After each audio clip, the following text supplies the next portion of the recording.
In the center of AEON Melodic's main page are 3 control panels. The Mix tab gives you independent control over the 3 sample layers, 3 channels, that make up most of AEON's patches. You've got your basic mixing functions: level,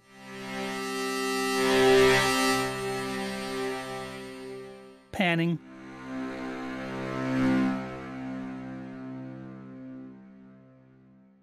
solo,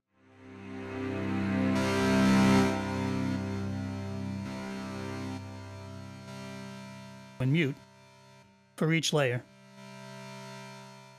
There are also tune knobs which shift the pitch and semitones.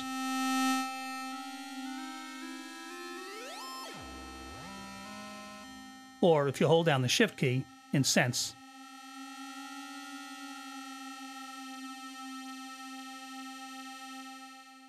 If you don't want to use one of the layers, channels, you can mute it, and if you're low on memory, you can hit the Purge button to remove that layer's samples from memory.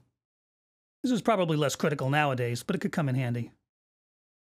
The Twist feature can add a little tonal animation to a sound, sort of like a subtle filter sweep with a slight phasey quality, depending on the patch. When it's enabled, the big knob sets the depth of the effect.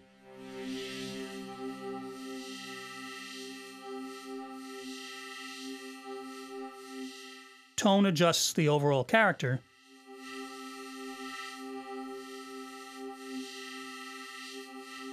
and rate sets the LFO speed.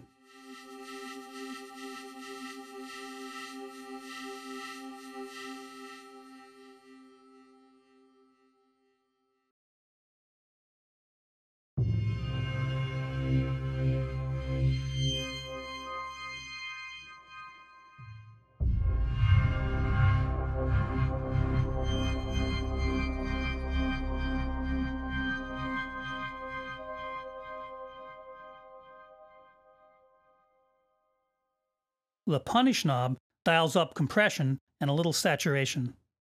It's great for quickly adding some overall subtle or not so subtle edge to a sound, or for pulling a patch to the foreground in a dense mix.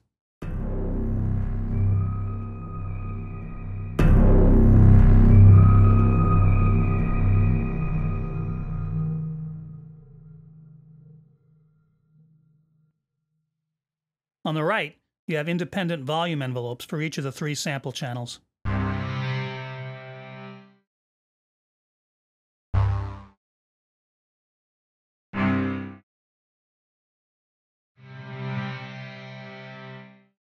These are your classic ADSRs: attack time, decay time, sustain level, and release time.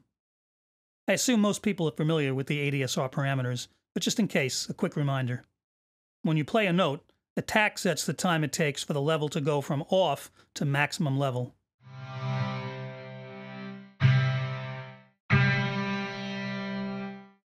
Decay sets the time it then takes for the level to drop from that maximum level to sustain level.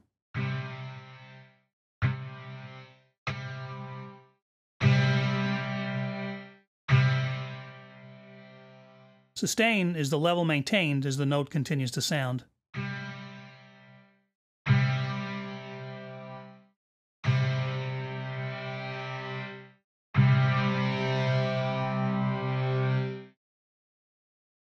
And release sets the time it takes when the key is let up for the sound to die away.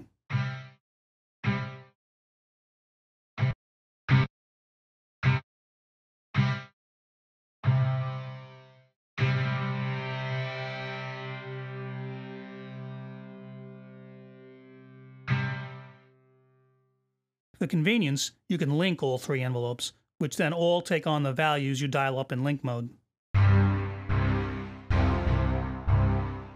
If you then unlink them, they'll all retain the settings made when they were linked, replacing any previous independent settings.